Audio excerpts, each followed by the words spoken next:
सूरज ने दिया अपनी शुआओं को ये पैगाम,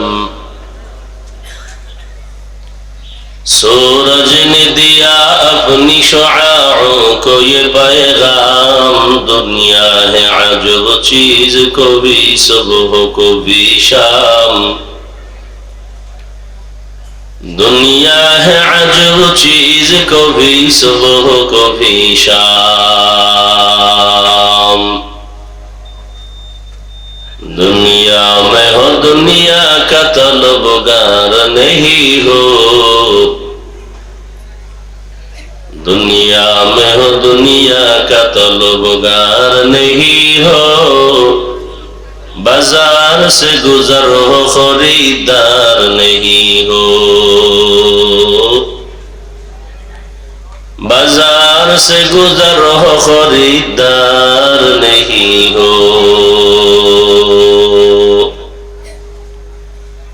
मकबूल है शाज़ है काबिल तू बहुत है, आईना के मानिंदे तू नहीं दिल तू बहुत है। आईना के मानिंदे तू नहीं दिल तो बहुत है।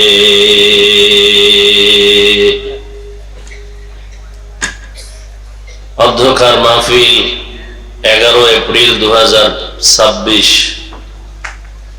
সভাপতি জনাব শহীদুল ইসলাম শহীদ সাহেব, হযরত উলামায়ে কেরাম,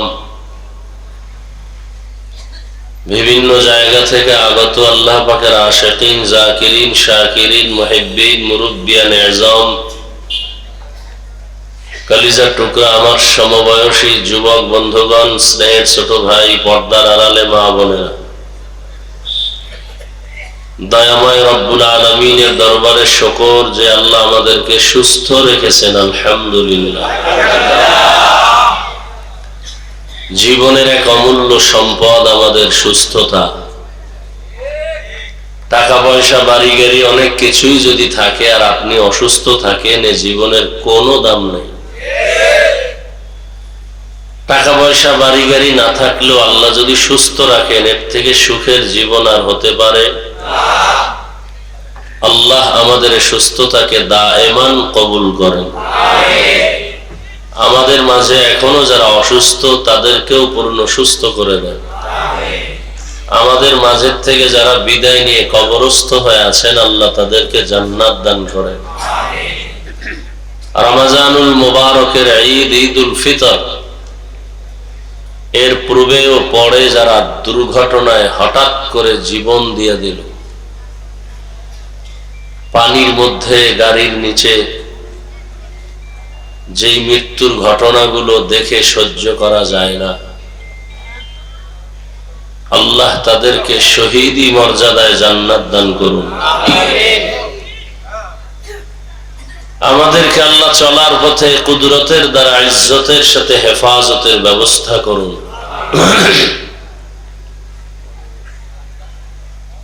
উলামায়ে হযরত আলোচনা করেছেন, আপনারা ধৈর্যের সাথে শুনছেন।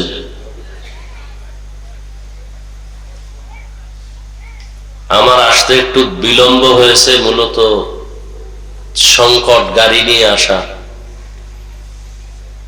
তেলের সমস্যা, যুদ্ধের পরিস্থিতি কারণে এক পর্যায়ে নিয়ত করেছিলাম আজকে আর আসা হবেই না।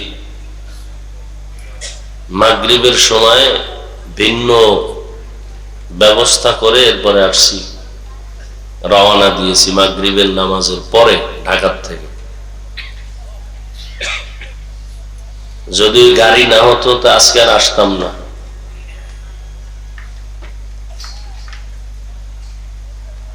সব জায়গায় সংকট। দোয়া করি আমাদের এই অস্থিতিশীল পরিবেশ, বিশ্বময়, এর থেকে গোটা জাতিকে, গোটা দুনিয়াওয়ালাদেরকে স্বাভাবিক জীবনে আল্লাহ ফিরাইয়া দেন। আপনারা যারা তেলের লাইনে নাই, আপনারা মনে করেন বিপদ খালি আমগো। যদি আর 2-4টা মাসে যুদ্ধ অব্যাহত ভাবে চলে, পুরা পৃথিবীটা পঙ্গু হয়ে যাবে। নিত্য দ্রব্যের দাম নাগালের বাহিরে চলে যাবে। তরু তরকারি, খানা দানা যা কিছু আছে, এক কথায় দুর্ভিক্ষ নেমে আসবে এই জমিনের মধ্যে। আল্লাহ এর থেকে আমাদেরকে হেফাজত করা। এ দোষ কোনো বেঈমানকে দিয়া লাভ নাই। মানুষের জীবনের বেশিটা ক্ষতি করেছে মুনাফিকের গোষ্ঠীরা। মুনাফিক কারা? যারা ইসলামের ব্যানার ব্যবহার করে কিন্তু কাজ করে ইহুদির চেয়েও খারাপ। এ কারণে কাফের ভালো, মুনাফিক ভালো না। কাফেরের সাথে সমাজে চলার অনুমতি আছে ইসলামে, মুনাফিকের সাথে চলার অনুমতি নেই। কিন্তু মুনাফিক চিনবেন কি করে? আমার মতোই তো সব টুপিওয়ালা বাগড়িওয়ালা, বরং আমাদের থেকে তাদের চেহারা আরো ভালো, আরো স্মার্ট। বড় কঠিন হালাত। আজকে মুসলিম বিশ্বের কাছে এত সম্পদ, আমার দেশেও সম্পদ কম নাকি? চোরের কারণে আমরা এই সম্পদ হারিয়ে ফেলেছি। সৌদি আরব, লেবানন, কুয়েত, কাতার, ইরাক, এরপরে মিশর, সব মুসলমান এক হয়ে গেলে আমেরিকা কেন, রাশিয়া কেন, কোন বেঈমানের চোখ উঠায় তাকাবারও তো সুযোগ নেই। কিন্তু যে অন্তরে নেফাকি, মুসলমানকে ধ্বংস করবে মুসলমান দিয়া। আমাদের হুজুরের বিরুদ্ধে আওয়ামী লীগ বিএনপিরা কিচ্ছু করতে পারে না, ওদের সাহসী হয় না। সাহস যোগায় আমগো লাইনের কিছু টুপিওয়ালা মুনাফিকের। আওয়ামী লীগের বাবার ক্ষমতা নাই একজন আলেমের বিরুদ্ধে চোখ উল্টায় কিছু বলবে। বিএনপির 14 পুরুষেরও ক্ষমতা নাই আলেমদের দিকে আঙ্গুল তুলবে। এই সাহসটা পাই মুনাফিকের কারণে, শুধু মুনাফিকের কারণে। তাবলীগ খারাপ এই কথা বলার সাহস পায় কেমনে? আর এক দল টুপিওয়ালা খারাপ বলে, ওই সুযোগে অন্যরাও খারাপ বলে। না হয় যে আউযুবিল্লাহ বিসমিল্লাহ পারে না, নামাজ নাই, রোজা নাই, হালাল নাই, হারাম নাই, সে কোনোদিন তাবলীগের বিরুদ্ধে সাহস পাবে না কথা বলতে। কোন ইমামের বিরুদ্ধে কথা বলতে সাহস পাবে না, কোন আলেমের বিরুদ্ধে কথা বলার সাহস পাবে না। কিন্তু কই, আওয়ামী লীগেও তো আলেম আছে, ওলামা লীগ, বিএনপির মধ্যেও আলেম আছে। কি কর না কেন? ওলামা দল আছে না? সত্য কথা বলতে সমস্যা? কিছু তার ছাড়া মনে করে আমি আওয়ামী লীগের গাইল লইতেছি, বিএনপির গাইল লইতেছি, সাইজ করতেছি আমগো জাতি বেইল। এ বুঝার মতো কোনো মেধা নাই। এইরকম তার ছাড়া এখানে বহুত বসা আছে। ফট করে কইবে হুজুরের রাজনীতি রস করে, জুতা দিয়ে কানের পর্দা ফাটায় দাও। বেয়াদব কোথাকার।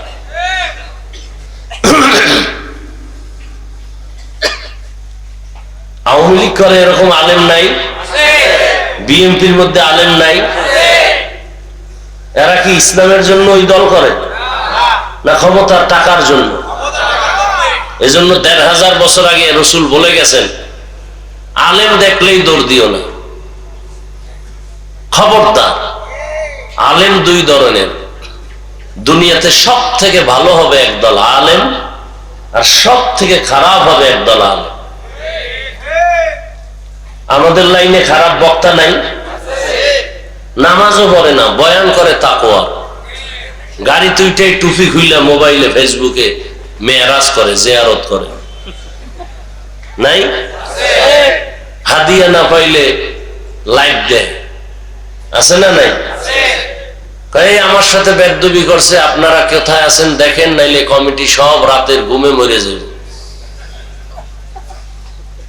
লাইভ দেয়। আর আমি লাইভ কি জিনিস বুঝি না। এই যে মোবাইলে বই আছে সব ফেরেশতা।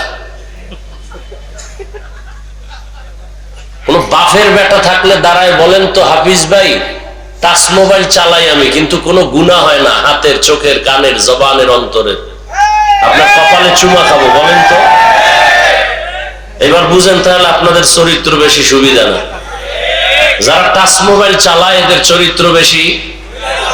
সত্য কথা বলতে টেনশন করেন?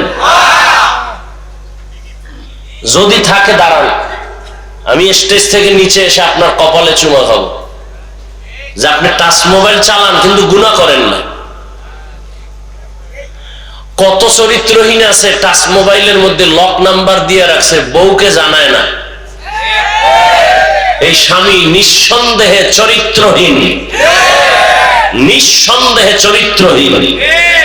ওর চরিত্র ভালো না, না হয় ওর মোবাইলের পাসওয়ার্ড বউ জানবে না কেন? কথা বলেন না কেন?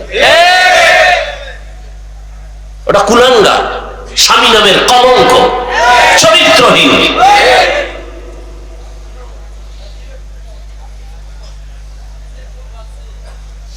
যেই স্ত্রী মোবাইলে লক নাম্বার রাখে, স্বামীকে জানতে দেয় না, ওই স্ত্রীটাও চরিত্রহীন।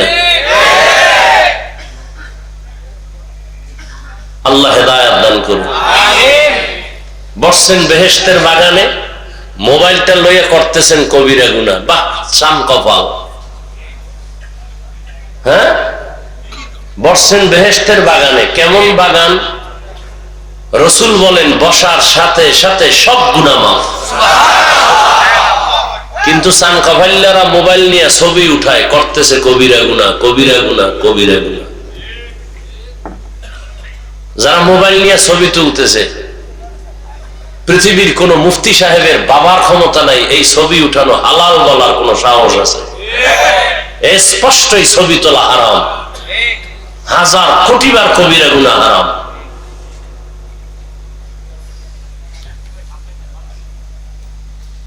আল্লাহ হেদায়েত দান করুন।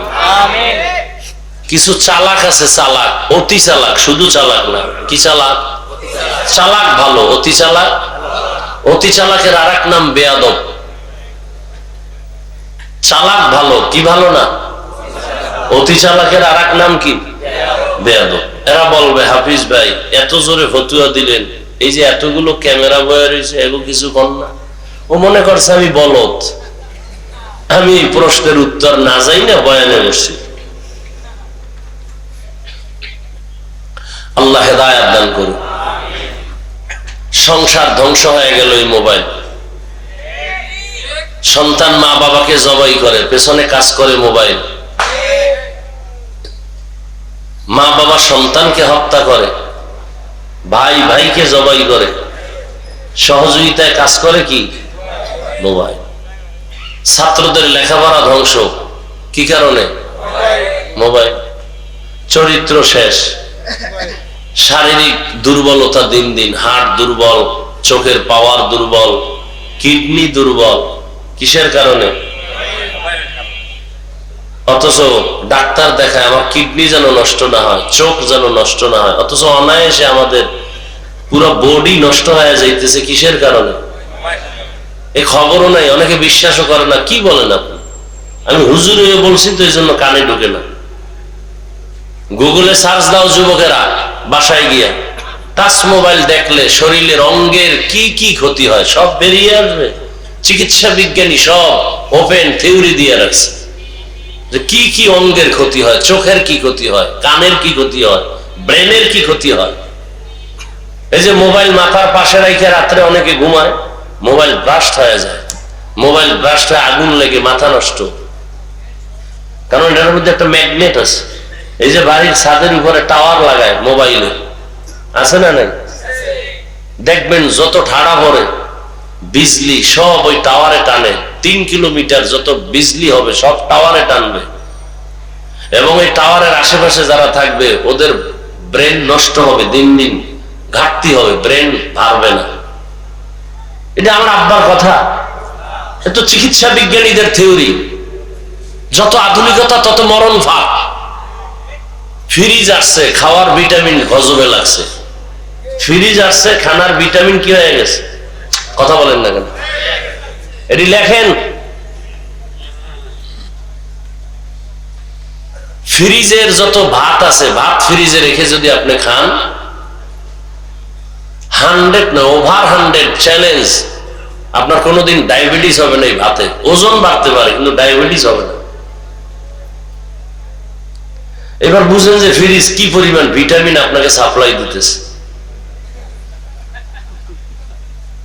ফ্রিজে ভাত রাখবেন, এটা যদি আপনি গরম করে খান বা ঠান্ডা খান, পেটও ভরবে, কিন্তু কোন ডায়াবেটিস হবে? আসতে বলেন কেন? কত পার্সেন্ট বললাম? ওভার 100 বলছি। শরীরে ওজন বাড়বে সেটা ভিন্ন বিষয়। খাইবেন আর বাথরুম বোঝাই করবেন, কাম করবেন না, তো ওজন বাড়বেই। রাইস কুকারে কারেন্টে ভাত রান্ধে, ভাত আছে না, ভিটামিনের গোষ্ঠীও নেই। মাছ, ইলিশ মাছ কত মজা, 1 মাস ফ্রিজে রাখেন না, কি মজা পান। আর এমনি তো আল্লাহর কুদরতে ইলিশের মজা নাই, আগের সেই ইলিশের ঘেরানো নাই, তেলও নেই, কি আছে? সব ইন্ডিয়ানরা লয়ে গেছে।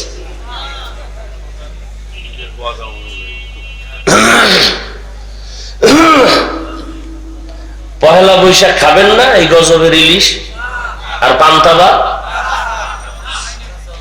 আমি তো ইলিশ আর পান্তা ভাত খাই মাঝে মাঝে। ইলিশ পান্তা মজা আছে, অনেক মজা। বাকি পহেলা বৈশাখী খাইতে হবে, এটা গুনাহ। এটা কি গুনাহ? কি খুব বিষ বিষ লাগতেছে অন্তরে, না জ্বলতেছে মনে হয় কিছু দিন। জ্বলবে না, আকাম করবেন তো, আমি বললে তো একটু জ্বলবেই। আপনি আকাম করেন, এত দোষ নাই, আমি বলি কেন এটা দোষ না? মরানারে মারো কেন, লড়ে কেন? অন্তর এত নষ্ট হয়ে গেছে, ভালো কথা শুনতেও চায় না। চোখের চশমার আয়না কালো, এসে প্যান্ডেলে কয় বাতি কালো কেন, কেয়ামত আসলো নাকি? বলে তোর চোখের উপরে কেয়ামত আসছে, মাঠে আসে নাই। সমস্যা বাতির না চোখের? চোখের।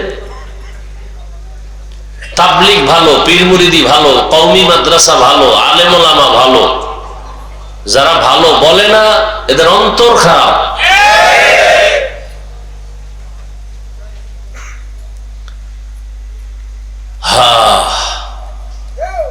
কোরআনে হাকিমের সূরাতুর রহমানের শুরু থেকে 2-3 টুকরা আয়াত আমি আপনাদের সামনে পড়েছি।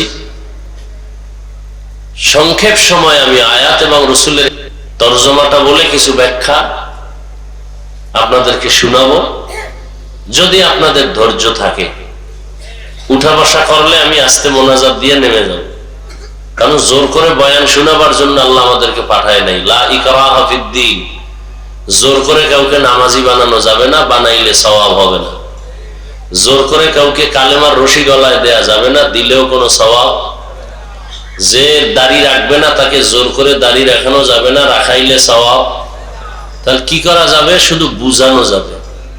এই ওয়াজ মাহফিল শুধু বুঝাইতেছি, এটা করলে লাভ, এটা করলে ক্ষতি, এই বুঝিয়ে দিতেছি। তাবলীগ ওয়ালাদের একই কাজ। তবে ভাষা হয়তো কারোটা একটু নরম, কারোটা গরম, মানুষ হিসাবে সেক্ষেত্রে ক্ষমা চাই, আল্লাহর কাছেও ক্ষমা চাই, আপনাদের কাছেও ক্ষমা চাই। মানুষ হতে পারি না, মানুষ হতে পারলে তো যারা মানুষ হইছিলেন এও বয়ান লাগে নাই। চট্টগ্রামের পটিয়া থানার মেইন কেন্দ্রে একটি মাদ্রাসা আছে, বিশাল বড় জামিয়া ইসলামিয়া পটিয়া মাদ্রাসা।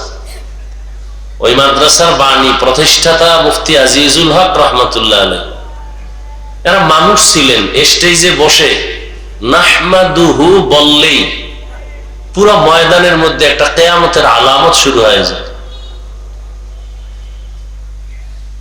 এরা ছিলেন মানুষ, এদেরকে দেখলেই জাহান্নামী মানুষগুলো জান্নাতের পথে আসার জন্য পাগল হয়ে যায়। আমরা মানুষ হইতে পারিনি, বক্তা হয়েছি ঠিক, মাওলানা হয়েছি এটাও ঠিক, মানুষ হতে পারিনি। মানুষ বড় ভিন্ন জিনিস। মানুষকে আবার বয়ান করবো কেন? দেখেন, আমরা মানুষ, মুসলমান, আপনার আমার আল্লাহ এক, নবী এক, কোরআন এক, কাবা এক, ধর্ম এক, কালেমা এক, কি না আলাদা? অথচ আমি দাড়ি রাখি, আপনি দাড়ি রাখতেই চান না। আপনিও মুসলমান, আমিও মুসলমান। আপনার আল্লাহ আমার আল্লাহ দুই না এক? তাহলে আপনাকে দাড়ির জন্য আলাদা বয়ান দিতে হবে কেন? টুপির জন্য বয়ান দিতে হবে কেন? সুন্নতের বয়ান দিতে হবে কেন? সুদের বিরুদ্ধে আপনাকে বুঝাতে হবে কেন? ঘুষের বিরুদ্ধে আপনাকে বয়ান করে বুঝাতে হবে কেন? ওই যে একটু আগে বলছি, আসলে মানুষ হতে পারিনি। যেই বয়ান আলেম ওলামারা, তাবলীগ ওয়ালারা, পীর সাহেবরা জুমার বয়ানে যেই পরিমাণ আপনাদের বয়ান করে, এর 1000 ভাগের 1 ভাগ বয়ান খালি হিন্দুদের করলে ওরা সব মদিনার আশেক হয়ে যেত। আর আপনি বয়ান শোনার পরে বিড়ি মোনাজাত দিয়ে গেছে, বিড়ি টানতে টানতে যাইতেছে। এরকম আছে না? নিমক হারাম।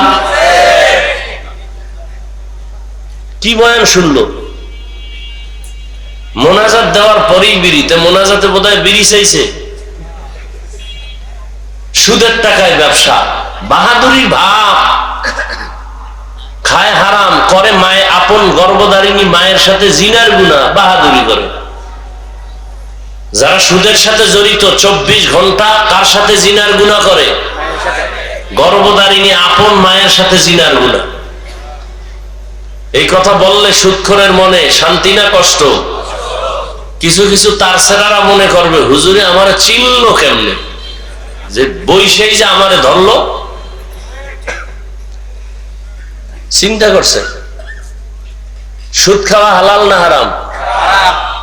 যারা সুদের সাথে জড়িত এদের নামাজ কবুল হবে না, রোজা কবুল হবে না, হজ কবুল হবে না, তেলাওয়াত কবুল হবে না, মাদ্রাসা করলে সওয়াব হবে না, মসজিদে দান করলে সওয়াব হবে না, মোনাজাত দিলে কবুল হবে না। আরো শুনবেন, তওবা না করে মরলে চিরস্থায়ী জাহান্নাম। কয়দিনের জন্য জাহান্নাম? এটি লিখে রাখেন, এটি কেউ বলবে না, বলার সাহস নাই, বলতেও পারবে না, কারণ শিয়ালের হাতে মুরগি আমানত। আমি বলে গেলাম, আমি চিন্তা করছি একদিন আসছি আর জীবনে না আইলাম, আইসি যেহেতু জনমের মতো বলে যাই।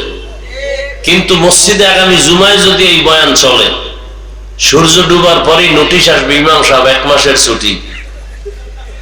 বলবে কেন? বলবে শিয়ালের হাতে মুরগি দিলে যা হয়, মসজিদ মাদ্রাসার চাবি সুদখোরের হাতে দিলে তাই হয়।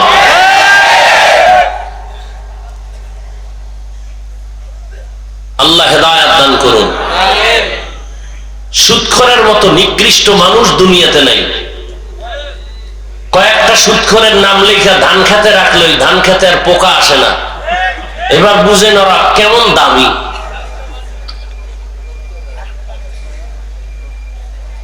তবে আপনি লিখে দিলে হবে না, ভালো কোনো আমলওয়ালার দ্বারা লেখাই নিতে হবে। আপনি তো হাত না পাক, চোখ না পাক, জিহ্বা না পাক, অন্তর না পাক, আপনার কাজ হবে না। রাগ করতেছেন? আরে আমি আপনার এলাকায় থাকবো, এত ভয় কি? ইমাম সাহেব বললেন না ভয় আছে যে আগামী জুমায়, পরের জুমায় দেখা হইব, একটু লজ্জা। হ্যাঁ, আল্লাহ হেদায়েত দান করুন। আয়াত হাদিসের তরজমাটা বলে নেই। আর রহমান আল্লামাল কুরআন খালাকাল ইনসান আল্লামাহুল বায়ান। কি আপনাদের এই আয়াতগুলো মোটামুটি জানা আছে না? হ্যাঁ, এই আয়াতের বিষয়বস্তু হলো মানুষ কাকে বলে। একটু আগে বলছি না আমরা মানুষ হতে পারি না। এই ব্যাখ্যাটা শুনলে বুঝবে না আসলেই আমরা কুত্তার চেয়েও খারাপ। হিংসা করা এটা কি মানুষের স্বভাব না কুত্তার স্বভাব? তাহলে আমি দেখতে মাওলানা মানুষ, কিন্তু হিংসা থাকলে আমার চরিত্রটা কুকুর থেকেও খারাপ। দলিল কোরআনের আয়াত 9 পারা সূরা আরাফ। সুযোগ আসতেছে বলবো, সময় থাকলে। আসলে বয়ান করার উদ্দেশ্য কি? বয়ানের মূল উদ্দেশ্য হলো জাহান্নাম থেকে জান্নাতের রাস্তা দেখানো। কি ভাই? আমার বয়ানের দ্বারা যদি আপনি জাহান্নাম থেকে বাঁচার পরামর্শই না পান, কোরআন হাদিস অনুযায়ী জান্নাতে আগাবার সেই পরামর্শ না পান, তো এটা বয়ানের মাকসাদ তো হাসিল হয় না। প্রত্যেকটা প্রত্যেকটা বয়ানের উদ্দেশ্য, বক্তার উদ্দেশ্য হবে একটা আল্লাহ ভোলা মানুষকে আল্লাহর দিকে আগায় দেওয়া, তাআল্লুক মা আল্লাহ, আল্লাহর সাথে কিভাবে সম্পর্ক তৈরি হবে, এই বয়ান।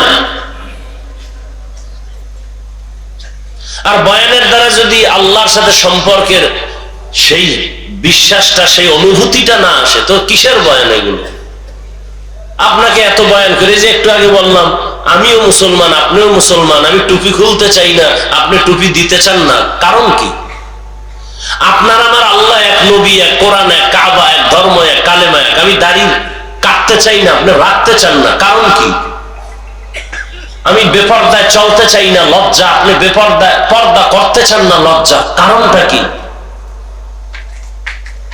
আপনাকে টাকা দিব 500 টাকা, আপনি টুপি পরেন, এরপর কেমন তোর টাকা তুই খাইয়া মর, টুপি দিব না, মাথা গরম। আর আমাকে যদি বলে তোমাকে চেয়ারম্যান এমপি বানাবো, তুমি টুপি আর দাড়ি কেটে ফেলো, বলবো পৃথিবী দিয়ে দাও, তারপরও দাড়ি কাটবো না। বিষয়টা কি? বিষয় কি? বিষয় কিচ্ছু না। ধোঁয়ার গন্ধ আসে কেন?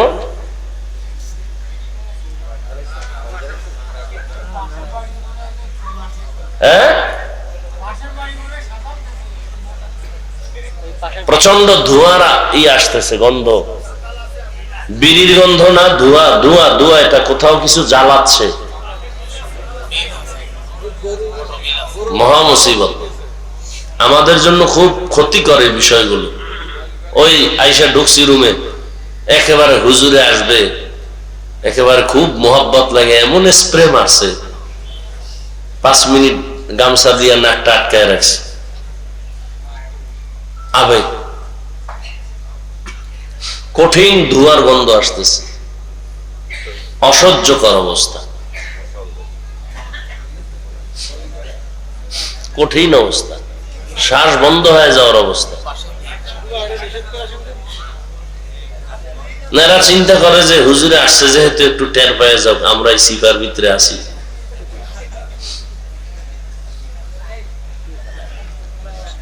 কতটা ক্ষতিকর এগুলো। ফ্যান দিলে দিতে হবে সামনে থেকে, সামনে থেকে এদিকে দিতে হবে, তাও আস্তে দিতে হবে, জোরে না। আবার তো আর এক মেশিন ছাড়লেন আওয়াজ দিয়ে,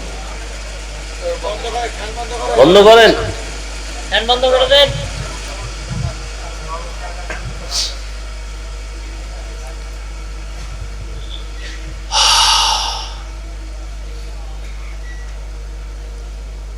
আল্লাহ বলেন আর রহমান, রহমান হলেন তিনি, আল্লামাল কুরআন, কোরআন শিক্ষা দিলেন যিনি, খালাকাল ইনসান, রহমান হলেন তিনি, মানুষ সৃষ্টি করলেন যিনি, আল্লামাহুল বায়ান, রহমান হলেন তিনি, বয়ান শিক্ষা দিলেন যিনি। নবীজি বলেন খায়রুকুম মান তাআল্লামাল কুরআনা ওয়া আল্লামা, দুনিয়াতে ওই ব্যক্তি বড় দামি, বড় সম্মানিত যে কোরআন শিখে অন্যদের কোরআন শিক্ষা প্রদান করে। তরজমা শেষ। হাদিসের উপরে 2-4 মিনিট কথা, এরপরে আয়াত নিয়ে কথা বলবো।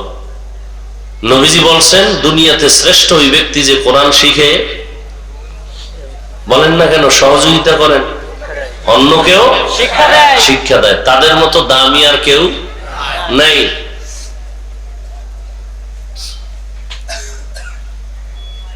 এটার দ্বারা কি মাকসাদ, কি উদ্দেশ্য, কি খুব খেয়াল করি। যেমন মাদ্রাসায় ওস্তাদ ছাত্রদেরকে ডাইরেক্ট পড়ায়, পড়ো আলিফ বা তা, এটা ডাইরেক্ট কোরআন শিখানো। এই ওস্তাদের যেমন মূল্য, ছাত্রের যেমন শ্রেষ্ঠত্বের মূল্য, ঠিক তেমনি ভাবে যারা কোরআনের ব্যাখ্যা শিখায়, যেমন এখানে কোরআন হাদিসের বয়ান হবে, আপনারা শিখবেন, আমরা 2-4টি কথা বলবো, এটাও ওই হাদিসের মিসদাক অনুযায়ী শ্রেষ্ঠ মজলিস। এ কারণে নবীজি কি বলছেন এই মজলিসটা সম্পর্কে? নবীজি বলেন যারা কোরআন ও হাদিসের মজলিসে বসবে আর উলামায়ে আহলে হকদের দুটি কথা কোরআন হাদিস থেকে শুনে দুই একটা মাসআলা মুখস্থ করবে, শিখবে। এক মাসআলার বরকতে 100 রাকাত নফল নামাজের সওয়াব পেয়ে যাবে। যদিও মজলিসে অনেকগুলো ইসলামের বিধিবিধান শিখতে পারে, নবীজি বলেন 1000 রাকাত নফল নামাজের সওয়াব পেয়ে যাবে। আরো কত বরকতের কথা। এই যুবক, ঢুকলা কেন আর উঠো কেন? আমাদের ক্ষতি করার জন্যই আল্লাহ তোমাদের দুনিয়ায় পাঠাইছেন। জীবনে উপকার হবে না তোমাদের দ্বারা। হ্যাঁ, এইটাই কাম। শুরু করতে পারলাম না, ব্যারাম শুরু হয়ে গেছে। তা তো বৃষ্টি হওয়াই ভালো ছিল, তুফান টুফান হয়ে যায় তো ঘুমাইতাম বাসায়। মানুষের কোন নিয়ামতের কোন কদর নাই।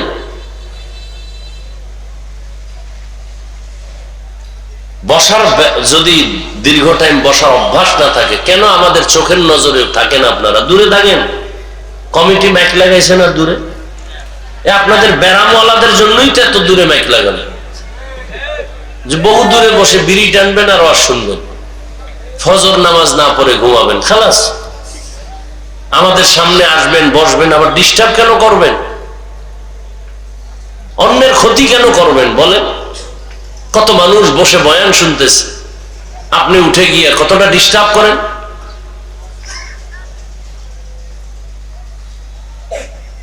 শেষ দোয়া পর্যন্ত আল্লাহ মাহফিলকে কবুল করেন। ঘর থেকে যখন বেরিয়েছে মানুষ, আপনারা দ্বীনের মজলিসে আসবেন, নবীজি কি বলছেন? প্রত্যেকের সাথে 70,000 রহমতের ফেরেশতাকে আল্লাহ কাফেলা বানিয়ে দিয়েছেন। কতক্ষণ তারা আছেন? ঘর পর্যন্ত পৌঁছা পর্যন্ত। এরা কি করবেন? এরা শুধুই আপনাদের আমাদের জন্য আল্লাহর কাছে মাগফিরাত চাইবেন, আমাদের গুনাহ মাফ চাইবেন। শুধু কি তাই? এই যে একটা প্যান্ডেল এখানে জমিনে বসা, ঠিক এমন একটা মজলিস আরশে আজিমে আল্লাহ মিলাইয়া ফেরেশতাকে নিয়ে বসছে। সেখানে কি আলোচনা করতেছে? আমরা এখানে আলোচনা করি আল্লাহর গুণগান, ওখানে আলোচনা হচ্ছে আমাদের গুণগান। আল্লাহ বলতেছেন এই মানুষগুলো বসলো কেন? অনেক বড় হাদিস। কেন আসছে এরা? টাকা চায় কেন? বাড়ি না, গাড়ি না, কেন? আল্লাহ আপনাকে চায়, আর জান্নাত চায়, আর জাহান্নাম থেকে মুক্তি চায়। নবীজি বলেন, আল্লাহ জিজ্ঞাসা করেন ফেরেশতারা আমাকে দেখছে? না। যদি দেখতো, আল্লাহ তো কলিজা ফেটে আপনার জন্য পাগল হয়ে মরে যাইত। আমার জান্নাত দেখছে? কয় না। যদি দেখতো? দেখলে তো পাগল হয়ে সারা জীবন জান্নাতের দিকে দৌড়াতো। জাহান্নাম দেখছে বলে না। যদি দেখতো, জীবন দিয়া হলো জাহান্নাম থেকে ভাগার চেষ্টা করত। আল্লাহ বলেন, তোমরা যেহেতু সাক্ষী দিলা, এবার তোমরা সাক্ষী থাকো, আমি বলতেছি এরা এখানে আসা মাত্র আমি সবার জীবনের সব গুনাহ মাফ করে দিই। কিছু লোক তো অশুনতে আসে না, তামাশা দেখতে আসছে। কেমন হুজুর, চেহারা দেখতে আসছে, কোন দলের হুজুর, টুপির সাইজ কি, এরকম আছে না কিছু? এগো কি করবেন? এগো মাফ করে দিল। কেন? কয় চিটা যেমন ধানের দামে বিক্রি হয়ে যায়, ঠিক যারা এখানে আল্লাহর মহব্বতে আসছে এরা ধানের সমতুল্য, যারা আসছে শুধু তামাশা দেখতে এরা চিটার সমতুল্য। তো দুনিয়াতে যদি একটা কি বলে যেটার দাম নাই, একটা চিটা, এটার যদি মূল্য থাকে ধানের সাথে এটার বিক্রি হয়, কেউ বলে না যে চিটা আলাদা করো, ধানগুলো আমাকে দাও, বলে না। তাহলে দুনিয়ার মানুষ যদি এটাকে করতে পারে, তা আমি তো আরো দয়াময়। আর মানুষ তো আমিই বানাইছি, আমি কেন করব না? যারা আসছে আমাকে পাওয়ার জন্য আর আমার মজলিসের কাছে আসছে। একটা লোক আতরের দোকানের পাশে দাঁড়ানো, দাঁড়ায় ঘেরান পাইতেছে মজা, আর একজনে কিনা পকেটে নিতেছে। ওই লোকটারও মনে চায় কি চায় না? চায়, কিন্তু টাকা নেই। তো টাকা না থাকলে কি হবে? গ্যারান পাইনি না, ওইটা আবার কোনো আটকায় রাখা যায়? পাইতেছে। ওই গ্যারানটায় মজা আছে না নেই? আছে। টাকা না থাকলেও, কিনতে না পারলেও তো গ্যারান পা। ঠিক যারা ময়দানের পাশে আসছে, ওয়াজ শুনতে আসে নাই, এরাও তো কিছুটা আল্লাহর মহব্বতের ঘ্রাণ এখান থেকে পাবে। অতএব এদের বরকতে আল্লাহ ওদেরকেও মাফ করে দেবে। এত বড় মজলিসে আসিয়া বসার পরেও কি মোবাইলটা হাতে নেওয়ার মানে কি? আচ্ছা, 24 ঘন্টাই তো এই মোবাইল নিয়ে থাকেন। এই স্বামী, বউরে সময় দাও না বাবা, এই মোবাইল। বাবা সন্তানকে সময় দেয় না, মোবাইল। তো 24 ঘন্টাই তো বাথরুমে গিয়েও মোবাইল। আল্লাহ নিয়ে আসছেন বেহেশতের বাগানে, 2 ঘন্টা মোবাইল না চালাইলে কি হবে?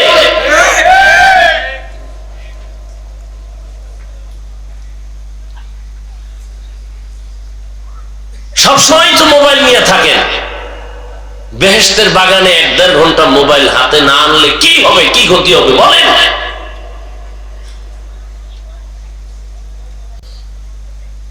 না দেখাচ্ছেন আমি মোবাইলওয়ালা, তবে আমারে দেখাইলে ক্ষতি হবে।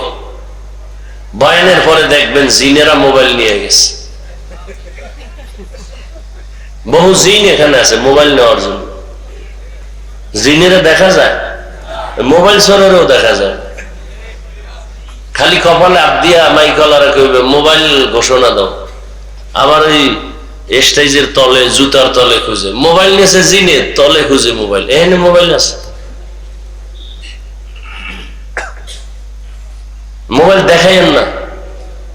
জিনরা দেখলেই কিন্তু টার্গেট করবে যে না, এইটা নিলে 2 দিনের বাজার হবে।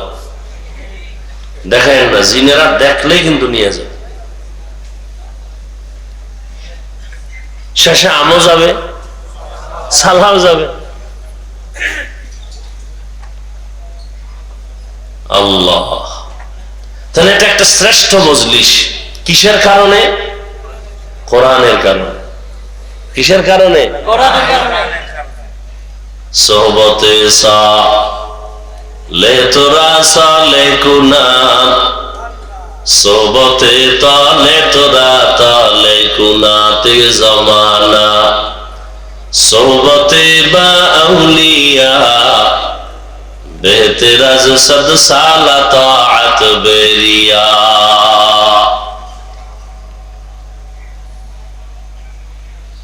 কোরআনের বরকতে এত সম্মান। কোন একজন আহলে হক উলামায়ে কেরামের কেউ দামি কোন বুজুর্গ, তাহাজ্জুদওয়ালা কোন আলেম কোন এলাকা দিয়ে যদি হেঁটে যায়, কোরআনের বরকতে আলেমের কারণে ওই এলাকার কবরের আযাব আল্লাহ মাফ করে দেন। নবীজির আর দেখা যাবে না, আর নবী আসবেন না আমাদেরকে কালিমার দাওয়াত দেওয়ার জন্য। নবী বলেন, আমার জায়গায় আমার একদল নিরেট বন্ধু থাকবে, তারা হবে উলামা। ইন্নাল উলামা ওয়ারাসাতুল আম্বিয়া। উলামায়ে কেরাম আম্বিয়ায়ে কেরামের ওয়ারিস। এদের দাম কত জানো? এরা যতটা কদম দেয়, কদমে কদমে গুনাহ মাফ। সুবহানাল্লাহ। নূরের ফেরেশতারা ইলম ওয়ালাদের পায়ের নিচে তাদের পাখা বিছায় দেন। হাত্তাল হিতানু ফিল মা, পানির মধ্যে যত মাছ আছে এগুলো কোরআনওয়ালা ইলমওয়ালার জন্য অল টাইম দোয়া করে। ইলমের বরকত, ইলমেরা ইজাজ করদান বেহিসাব, খালকেরা দাদান জওয়াবে বা সওয়াব, হক না দারদ দোস্তে খালকা জারেরা, নিস্তে ই খসলত একে দিনদারেরা। একজনে আলেম না, কোরআন হাদিস জানে, সে যদি সারা রাত দাঁড়ায় দাঁড়ায় যায় নামাজে নামাজ পড়ে। আরেকজন আহলে হক আলেম বিছানায় এশার নামাজ পড়ে ঘুমায়। সাধারণ মানুষের নামাজের ইবাদতের চেয়ে আলেমের ঘুমের মূল্য আল্লাহর কাছে বেশি।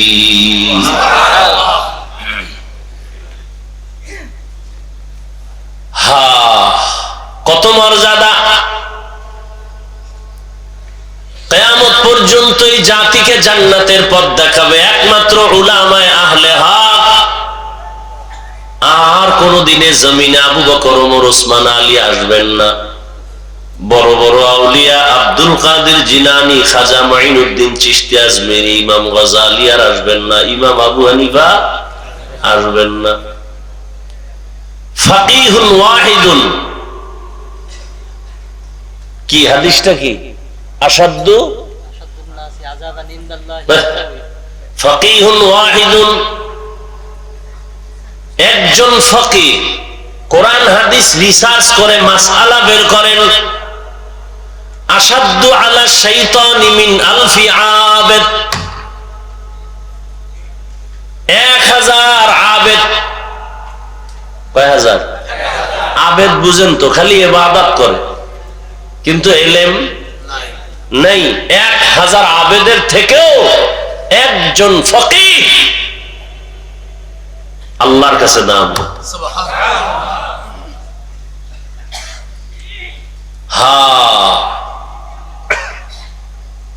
ভাইয়ের আমার, এই শ্রেষ্ঠ মজলিস পুরা চারপার্শ্ব থেকে নূরের ফেরেশতারা হাতে হাত লাগাইয়া আরশে আজিম পর্যন্ত তারা সিরিয়ালে দাঁড়ানো।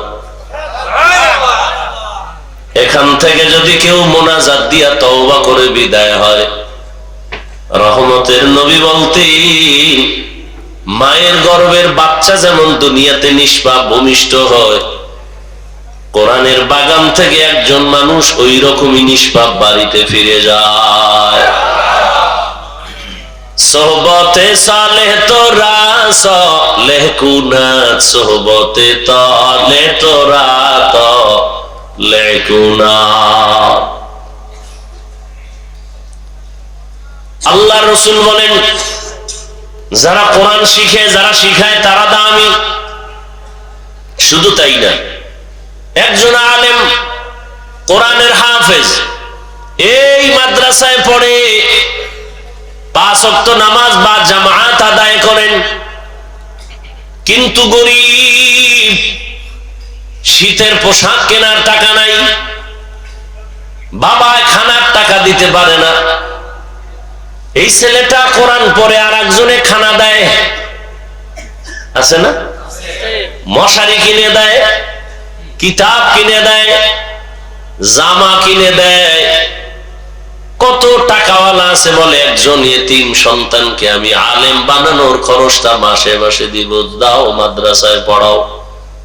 ওই কোরআনের হাফেজটা আলেম হইয়া আল্লাহর থেকে যে পুরস্কার পাবে, ওরে টাকা দিয়া খানা দিয়া সহযোগিতা করে যে আলেম বানানোর পেছনে সহযোগিতা করলো, ওই একজন সহযোগী খানা খাওয়ানেওয়ালা হাসরের ময়দানে ওই হাফেজে কোরআনের সমপরিমাণ পুরস্কার পেয়ে জান্নাতে যাবে। হাদিসে পাকে আর এক ঘটনা আছে, হাসরের ময়দানে আল্লাহ পাকের আদালতে একজনের ফয়সালা হবে, জাহান্নামে যাও, কোনো আমল নাই। ফেরেশতার হাতে হ্যান্ডকাপ লাগায় দেও, এর আমল নাই, কোন নেক আমল, জাহান্নামে পাঠায় দাও। ফেরেশতারা যখন হাতে হ্যান্ডকাপ লাগাইয়া জাহান্নামের দিকে যাবে, এই আসামি বারবার পেছনে ফিরে তাকাবে। আল্লাহ বলবেন ফেরেশতারা দাঁড়াও, এই বান্দাটা বারবার পেছনে তাকায় কেন? ফেরেশতারা বলেন আল্লাহ আপনি জানেন, আমরা জানি না। আল্লাহ বলবেন আমি অবশ্যই জানি, ওই বান্দা বারবার পেছনে তাকাইয়া অপেক্ষায় আছে, আমি রবের একটু দয়া তার উপরে হয়নি।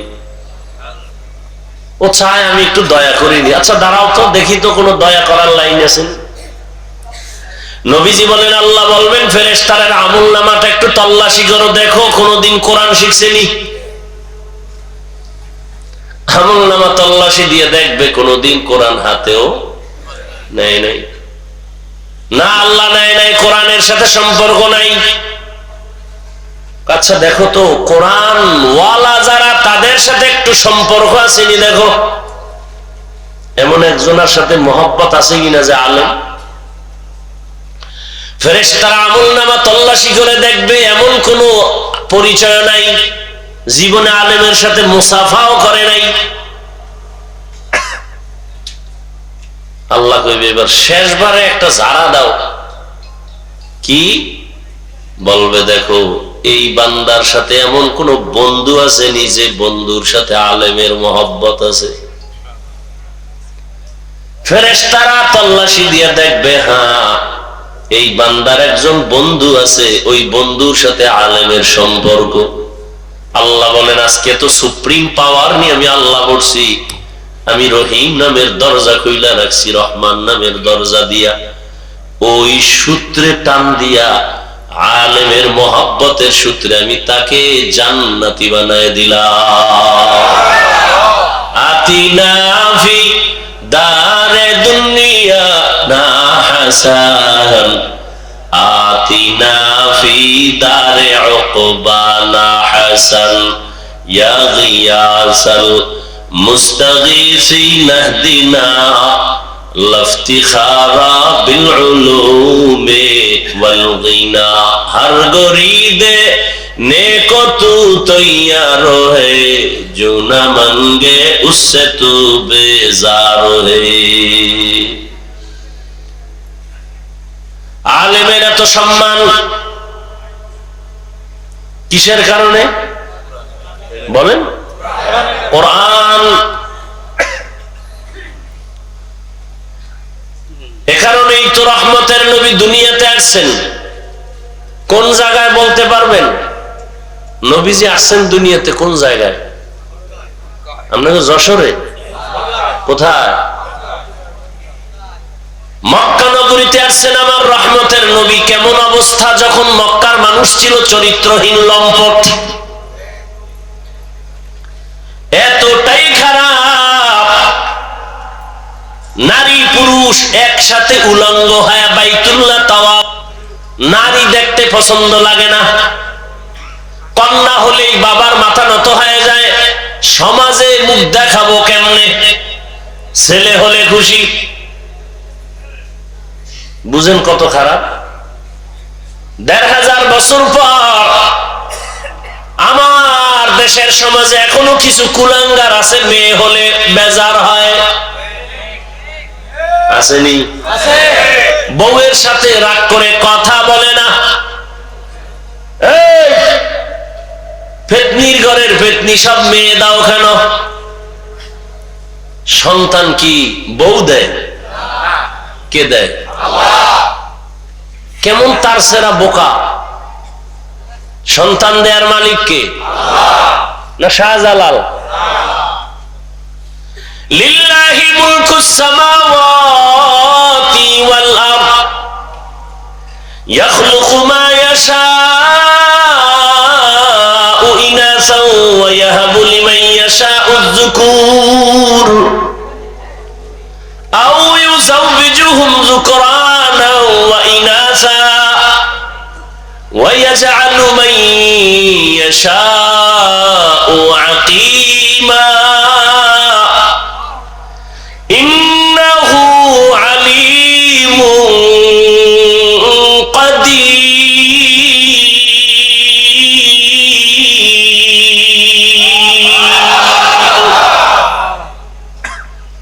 আসমান জমিনের মালিক কে?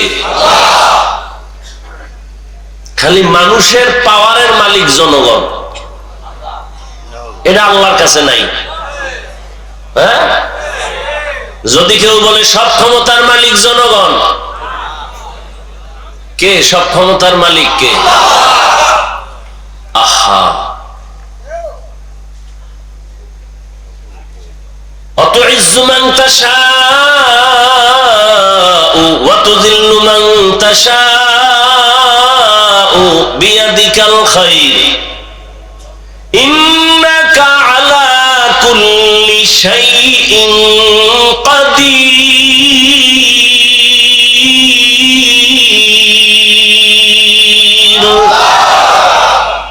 সব ক্ষমতার মালিক কাদের কুদরত দারি বার কামাল আনতা রব্বি আনতা হাসবি জুল জালাল তুহি কাদের জলিলুল্লাহ জাহাদার বহর হালে তুহি মেরা নিগাহদার। কষ্ট হইতেছে না?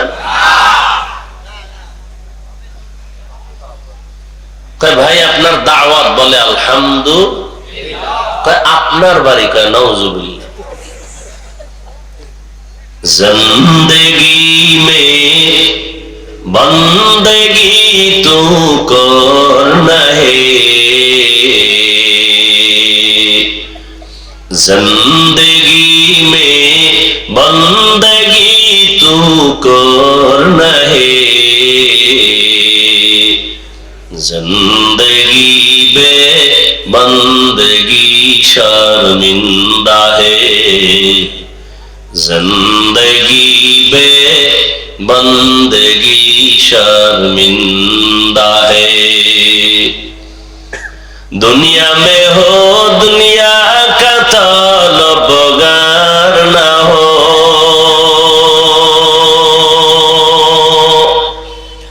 बाजार से गुजरो हो खरीदार ना हो।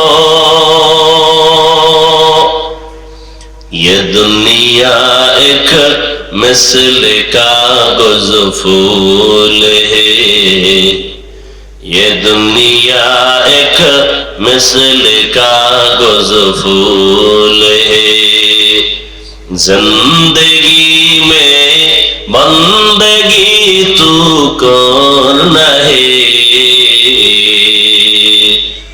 जिंदगी बे बंदगी शर्मिंदा है, जिंदगी बे बंदगी शर्मिंदा है, जिंदगी में बंदगी कुन बंदगी, बंदगी बे जिंदगी शर्मिंदगी। আল্লাহ তাআলা বলেন রহমতের নবীকে আমি হেদায়েতের বার্তা নিয়ে পাঠিয়ে দিলাম। মক্কার মানুষ এতটা খারাপ, কন্যা পছন্দ করে না, গলা টিপে মেরে ফেলে, কন্যা সমাজের বোঝা। অথচ আল্লাহ বলেন সন্তান আমি দেই, কাউকে ছেলে দেই, কাউকে মেয়ে দেই, কাউকে দোনোটা দেই, কাউকে কোনোটাই দেই না। রহমতের নবী বলেন আমার একটা ছেলেও নাই, আমি 4 কন্যার বাবা। ও দুনিয়ার কন্যালার বাবারা, শুকর আদায় করিও, যদি একটা কন্যা পাও শুকর আদায় করো, তুমি একটা জান্নাতের মালিক হয়ে গেছো। দুটো কন্যা যদি পাও শুকর আদায় করিও, তুমি 2 জান্নাতের মালিক। কন্যা হলে লাভ না ক্ষতি? কন্যা ছেলে হলে লাভ, কামাই করে খাওয়াবে। কয়জনে যে খাওয়ায়, বিয়া করলেই নাই, বউ নাই, ছেলেও নাই। বিষয় কি কয়, ঘরে আনছে ডানা কাটা ভরি। কি কাটা ভরি? ডানা কাটা ভরি আনার পরেই ঘরে কয় তোর বাবার ডানা ভালো না, কেটে ফেল। তোর মায়ের ডানাও খারাপ, চল। কই যামু? কয় যশোর শহরে ফেলার ভাড়া ল। তোর মা বাবার ডানা ভালো না। কিছুদিন ওখানে ঘুরে ফিরা এবার স্বামীরটা খাইয়া চুষে চুষে কয় এবার তোর ডানাও খারাপ, হিজরত করে গেলাম। আছে না নাই?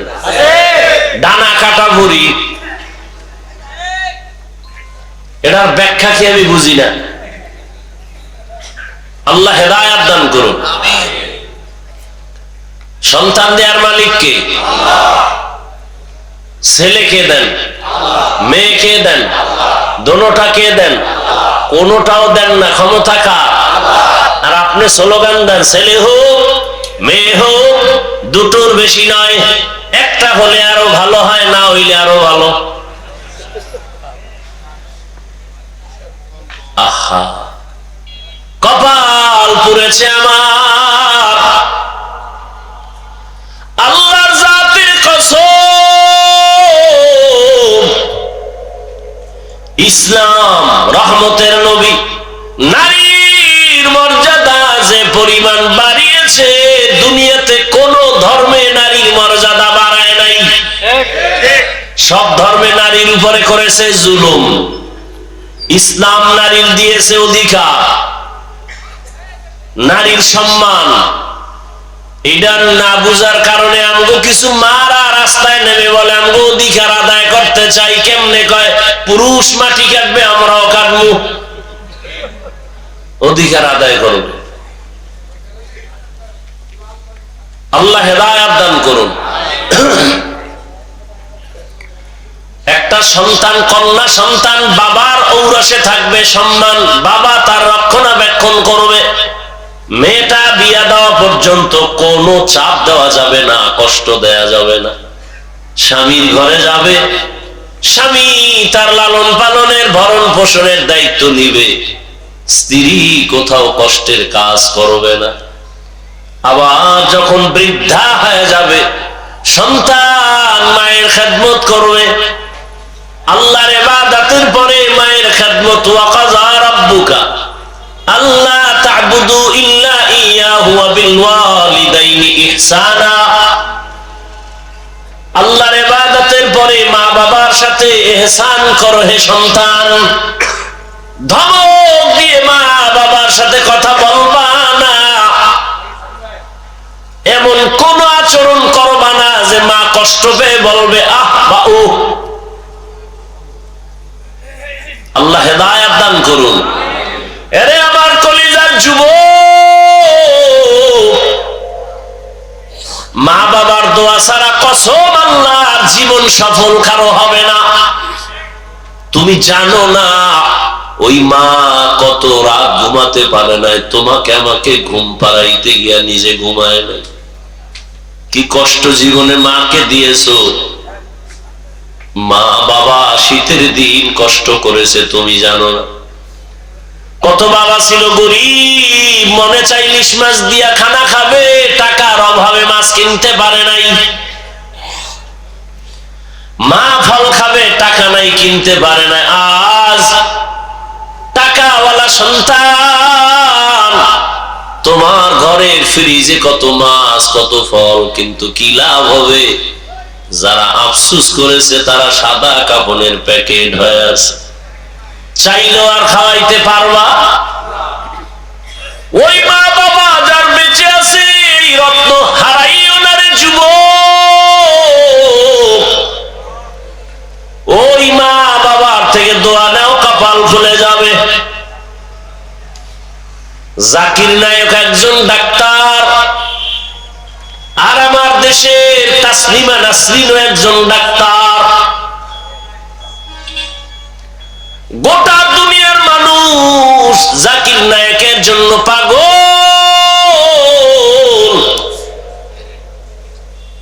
টাকার গরমে, ক্ষমতার গরমে।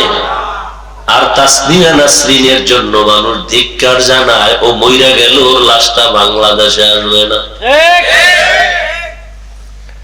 ভাইরা আমার, আল্লাহ তাআলা বলেন, রহমতের নবীকে দুনিয়ায় যখন আমি পাঠাইলাম, মক্কার অবস্থা বড় খারাপ।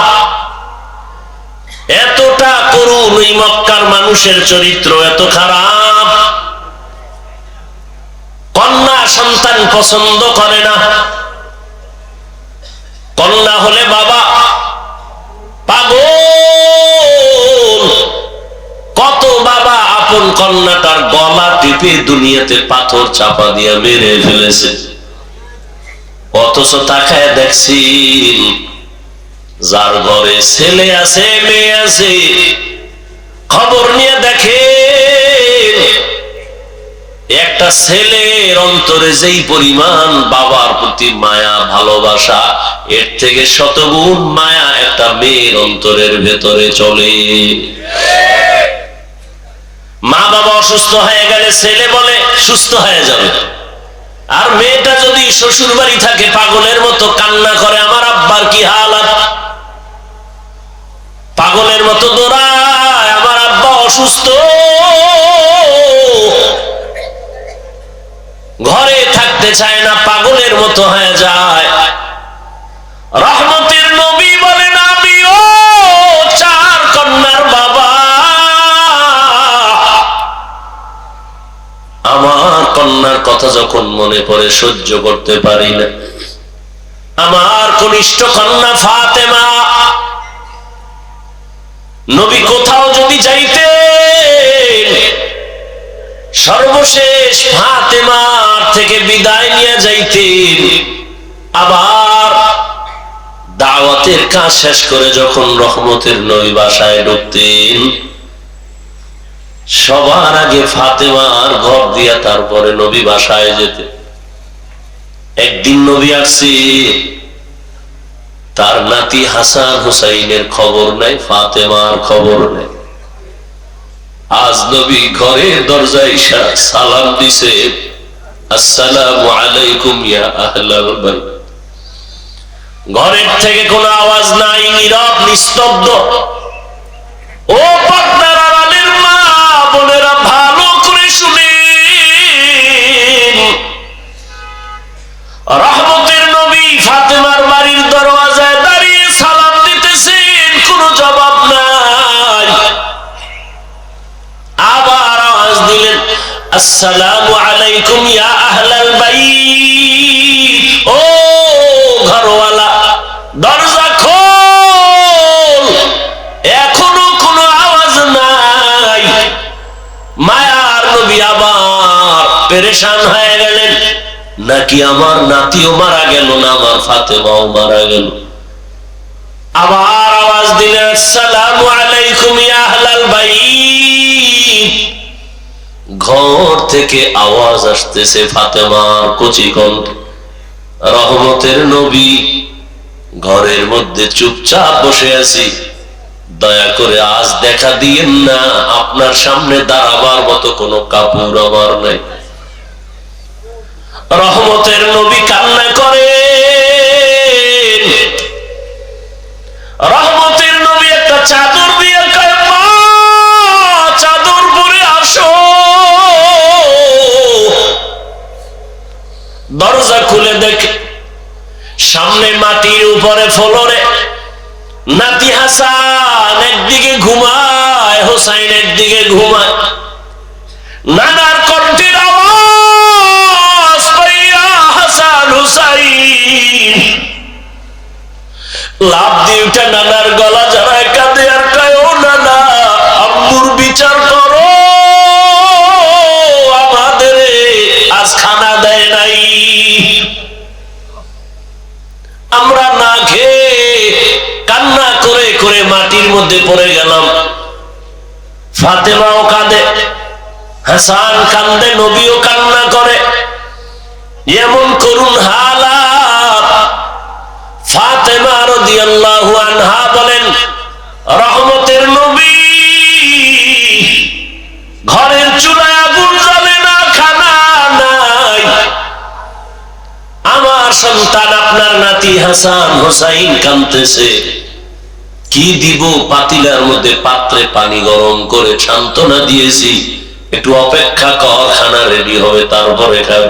ওরা কান্না করতে করতে মাটির মধ্যে ঘুমিয়ে পড়েছে। রহমতের নবী কান্না করে, নবী খেজুর বের করে দিলে, নেও খেজুর, আমি খাই, তোমরাও খাও।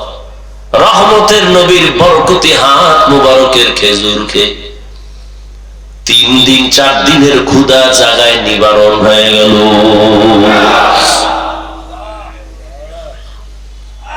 আল্লাহ তাআলা বলেন, রহমতের নবী আসছেন মক্কা নগরীতে। মক্কার মানুষগুলো এখনো তাদের ওই চরিত্রের কোনো ভালো দিক এখনো আসে নাই। নবীও কাউকে কালেমার কথা বলেন না, নামাজের কথা, রোজার কথা বলেন না। সর্বশেষ আল্লাহ তাআলা কোরআন দিলেন। 40 বছরের পরে রহমতের নবী কোরআন পেয়ে দাওয়াতের কাজ শুরু করেন, আর মানুষকে বলে এক আল্লাহর ইবাদত করো, আল্লাহর কাছে মাথা নত করো, ইবাদত করো, মূর্তি পূজা ছেড়ে দাও। কিছুদিন পরে রহমতের নবী আবার বলে রহমানের ইবাদত করো। মুশরিক বেঈমানেরা কয়, ও আব্দুল্লাহর সন্তান, এতদিন তুমি এক আল্লাহর কথা বলেছো, আজ আবার তুমি রহমানের কথা বলো। বলো তোমার আল্লাহ একজন নাকি দুইজন? নবী বলেন একজন। তো বলো, আবার আলাদা রহমানের কথা বললা, মানির রহমান, বলো রহমানকে। নবী বলেন অপেক্ষা করো, জবাব দিব। দয়াময় আল্লাহ রহমান কে? এই কথার জবাবে আর রহমান সূরা নিয়ে কয়, জিবরাইল যাও রহমতের নবীর কাছে এই আয়াতগুলো জানায় দাও, আমি রহমানকে পরিচয় দিয়ে দাও। আর রহমান আল্লামাল কুরআন খালাকাল ইনসান আল্লামাহুল বায়ান। রহমান হলেন তিনি, কোরআন শিক্ষা দিলেন যিনি। রহমান হলেন তিনি, মানুষ সৃষ্টি করলেন যিনি। এখানে বুঝার ব্যাপার। আল্লাহ বলেন আমি রহমান, কেমন? আগে কোরআন শিখাইয়া তারপরে মানুষ বানাইলাম। অথচ বাস্তবে দেখি তার উল্টা। আল্লাহ আগে আমাদের সৃষ্টি করেছেন, তারপরে আমরা বড় হয়ে কোরআন শিখেছি। এটাই তো বাস্তব। আমরা কি আগে কোরআন শিখছি? কিন্তু আল্লাহ কি বলেন? আর রহমান আল্লামাল কুরআন খালাকাল ইনসান আল্লামাহুল বায়ান। আমি এমন রহমান, আগে কোরআন শিখাইয়া পরে তোমাদের মানুষ বানাইছি। আল্লাহর কথাই ঠিক, আমাদের বুঝের অভাব। মুফাসসিরিনে কেরাম বলেন, আল্লাহ কেন বললেন আগে কোরআন শিখাইলাম পরে মানুষ সৃষ্টি করলাম? তার কারণ হলো আল্লাহর আদালতে সব মানুষ জান্নাত পাবে না। বলে তাহলে কোন মানুষ পাবে? বলে দুনিয়াতে মানুষ আবার কয়েক ভাগে ভাগ করে। একদল বংশগত মানুষ, আর একদল জন্মগত মানুষ, আর একদল হলো গুণের মানুষ, গুণগত মানুষ। আল্লাহর কাছে বংশ পরিচয়ের মানুষটা জান্নাত পাবে না, জন্মের পরিচয়ের মানুষটা জান্নাত পাবে না, একমাত্র গুণের মানুষ জান্নাত পাবে। এবার বুঝার চেষ্টা করি গুণের মানুষ কাকে বলা হয়। আদম নবী আমাদের বংশদাতা বাবা, তার বংশে আমরা আছি, আমরা বংশগত মানুষ। এই পরিচয়ে জান্নাত পাওয়া যাবে না, কারণ আদমের বংশে জন্ম নিলেই যদি জান্নাত পায় তো হিন্দুরাও পাবে, বৌদ্ধরাও পাবে, ইহুদিরাও পাবে। এই পরিচয় হবে না। আমার বাবার ঔরসে আমার জন্ম, আমি জন্মসূত্রে সন্তান, এই পরিচয়ে জান্নাত পাওয়া যাবে না। একমাত্র গুণগত মানুষগুলো জান্নাত পাবে। গুণের মানুষ বুঝার জন্য একটা মূলনীতি মনে রাখবেন। দুনিয়াতে যত বস্তু বানায়, বানানোওয়ালারা এমনি বানায় না, কোনো কাজের জন্য। যেমন আমি মাউথ নিয়ে কথা বলি, মেশিনে টাইনা হরেন থেকে কথাটা অনেক দূরে ভাষায় দিতেছে। এক কথায় মাইকওয়ালা মাইক যখন বানাইছে, কি কাজের জন্য? বলে আওয়াজটা দূরে নেওয়ার জন্য। কথা ঠিক না? আজীবন মনে রাখবেন, যেই বস্তুটা যেই কাজের জন্য বানায়, ওই কাজটাই হলো ওই বস্তুর গুণ। বলেন তো মাইকের গুণ কি? আওয়াজ দেওয়া। বাতিওয়ালা বাতি বানাইছে কেন? আলো দেওয়ার জন্য। তাহলে বাতির গুণ কি? আলো দেওয়া। পাখাওয়ালা পাখা বানায় কেন? বাতাস দেওয়ার জন্য। পাখার গুণ কি? বাতাস দেয়া। মাইক যদি আওয়াজ না দেয় বলবে এটাকে ভেঙ্গে ফেলে দাও, এটা গুণের মাইক না। বাতি যদি আলো না দেয় বলবে এটা ফেলে দাও, এটা গুণের বাতি না। এবার আমাকে জবাব দেন, দয়াময় রব্বুল আলামিন মানুষ কেন বানাইছেন? কি বিড়ি টানার জন্য? আলেমরে গালি দেওয়ার জন্য? মা বাবার সাথে বেয়াদবি করার জন্য? কেন বানাইছেন? ওয়ামা খালাকতুল জিন্না ওয়াল ইনসা ইল্লা লিয়াবুদুন।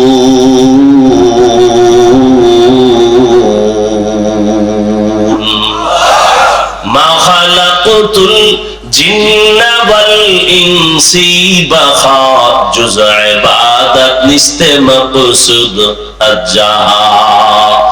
দয়াময় আল্লাহ মানুষ বানাইছেন ইবাদতের জন্য। কোন কাজের জন্য? ইবাদত। অতএব মানুষের গুণের নাম হলো ইবাদত। আল্লাহ ইবাদতের জন্য মানুষ বানিয়েছেন। ভালো করে খেয়াল করেন, তাহলে মানুষের গুণের নাম।